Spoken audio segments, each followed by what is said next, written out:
welcome to Global Business Insights, where we try and look a little closer and deeper at the latest business headlines. The three major US indexes pulled back yesterday to start the holiday-shortened week.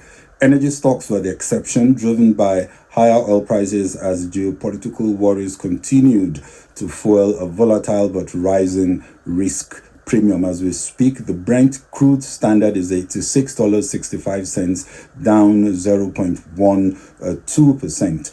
After the best week of the year, S&P 500 was down 0.3%, the Dow fell 0.4%, while the Nasdaq on closing, the composite was down 0.3%. Also yesterday, technology stocks dropped after the European Union's European Commission opened non-compliance investigations against Apple, Meta platforms, and Alphabet.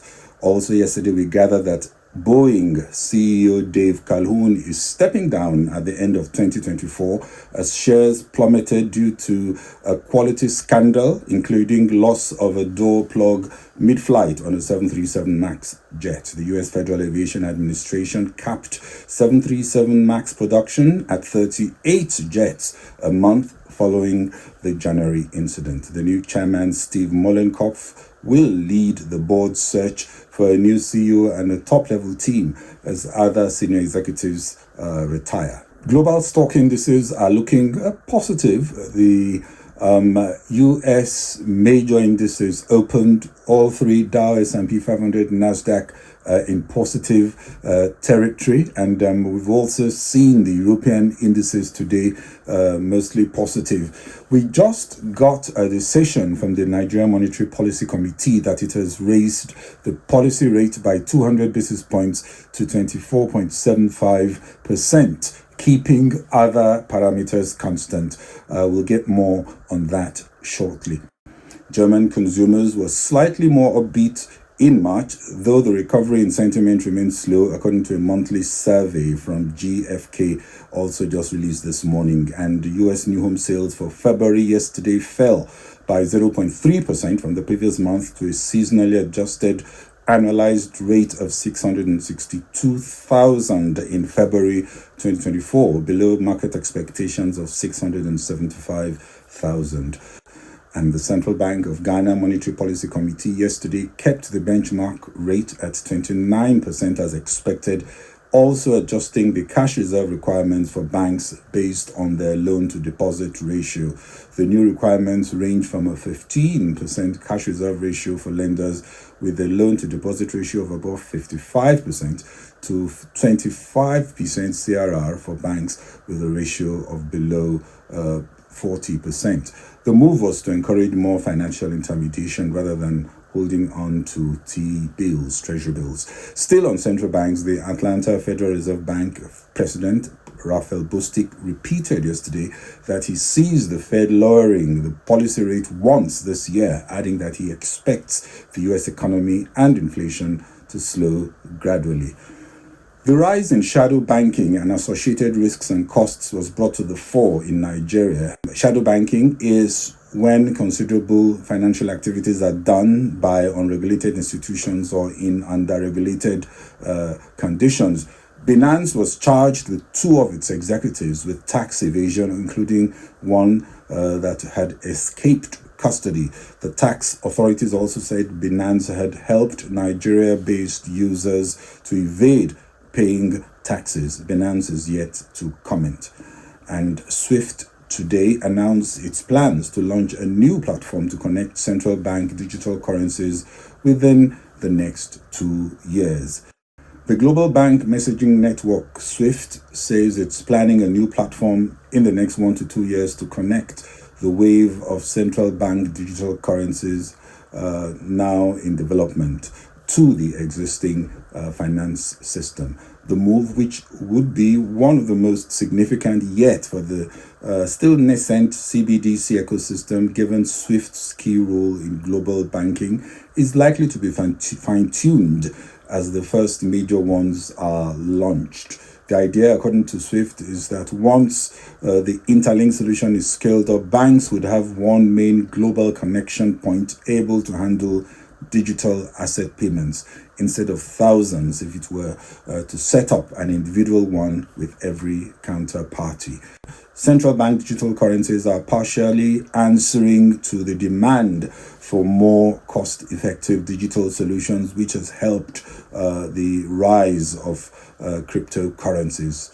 And still on cryptocurrencies, observers were shocked when the authorities in Nigeria said Binance had been charged for tax evasion and other allegations, even as one of the initially arrested officials is reported to have escaped custody. We still await more details and especially comments from Binance. Though the crackdown has hobbled Binance in Nigeria, other crypto exchanges are still operational. Nigerians were told by the central bank governor last month that as much as $26 billion in unregulated FX transactions were handled by Binance last year. What they did not know is that today, over 60% of the private sector's total global financial assets are already handled by non-bank financial institutions. The rise of shadow banking is not a Nigerian thing, it's a global phenomenon. Also, the volume of regulation which banks have had to deal with has increased significantly over the past decade, and the multiplicity of risks have ballooned. The capacity for central banks to provide risk management oversight in a much more complex digital environment has led many to just moving the risk out of sight rather than confront how to manage the new environment. The situation with Binance, rather than be seen as just the crime of the century, should more be seen as an opportunity to revamp rules and upgrade the capacity of the Nigerian Central Bank as it works with other global apex banks to monitor risk in a vastly different monetary environment. In Ghana, the 117th Monetary Policy Meeting of the Apex Bank held rates yesterday. Quoting the governor, Ernest Addison, overall risks to inflation are slightly on the upside and will require close monitoring. The committee decided to maintain the policy rate at 29%. It was what was expected. In addition, to encourage lending, it revised cash reserve ratios depending on the loan-to-deposit ratio of the bank. The rate cutting cycle is expected to resume later, with possibly 3 rate cuts, taking the policy rate down to about 26% by the end of the year. Ghana is also in the middle of restructuring its liabilities as part of a $3 billion International Monetary Fund program it secured last year to help it return to debt sustainability. The governor added that the IMF was expected to visit Ghana for a second review of its extended credit facility-backed program in April and potentially approve another loan disbursement. Here is a clip from the governor's speech. After decelerating sharply in 2023, the pace of disinflation has slowed in the first 2 months of the year.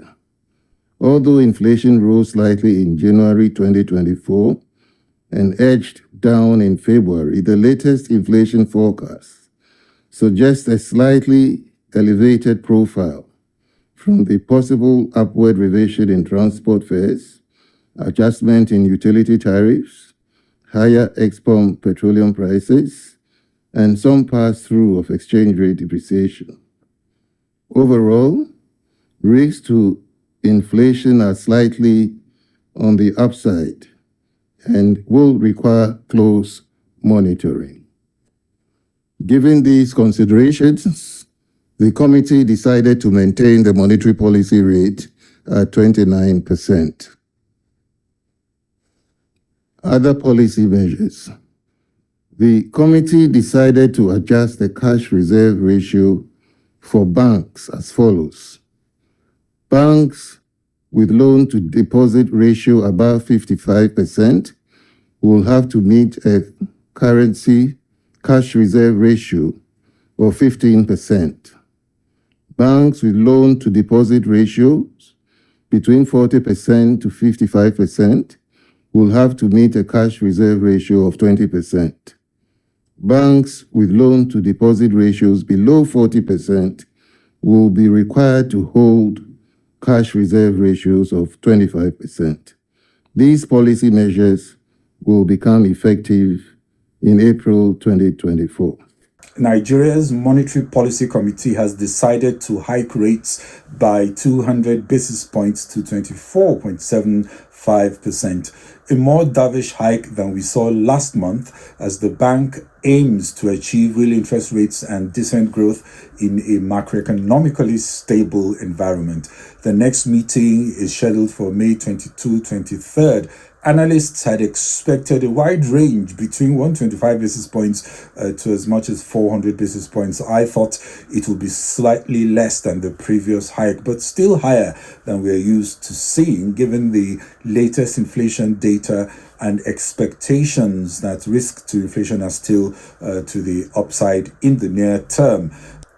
The previous hike was a strong one, and understandably so, given that there had been no meeting for over half a year. This hike at this meeting allows time to watch the impact of the February 400 basis points jumbo hike and CRR, cash reserve ratio adjustment, rather than shocking the system with another heavy hike, but noting that the data still shows inflation risk to the upside.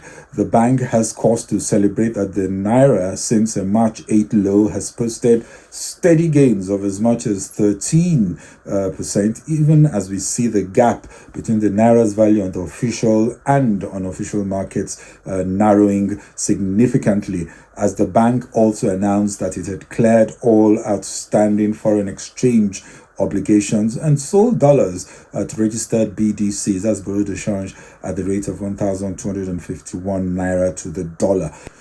One thing which the Bank of Ghana, the central bank in Ghana, did, which I liked, is that they sought to differentiate banks in terms of their lending appetite and size and setting revised cash reserve ratios so as not to suffocate lending unnecessarily while having reasonable caps that will help curb expansive money supply.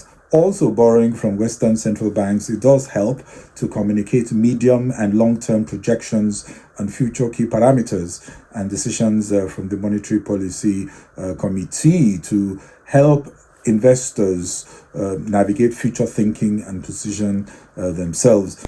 On a positive note, in the last few weeks, the central bank leadership has intensified efforts to restore market confidence and improve communication with investors, which has been positive for the investment case as the Apex Bank restructures market frameworks, commits to data-dependent and independent monetary policy, and commitment also to adequate foreign exchange supply, reportedly clearing outstanding FX backlogs and seeing apparently improved foreign exchange inflows.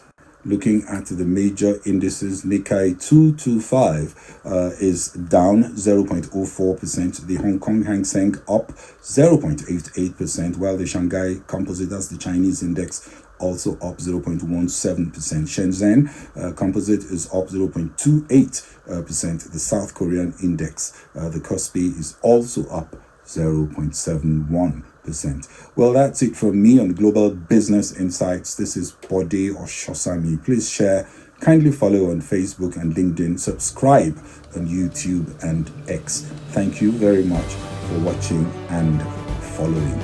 Bye-bye.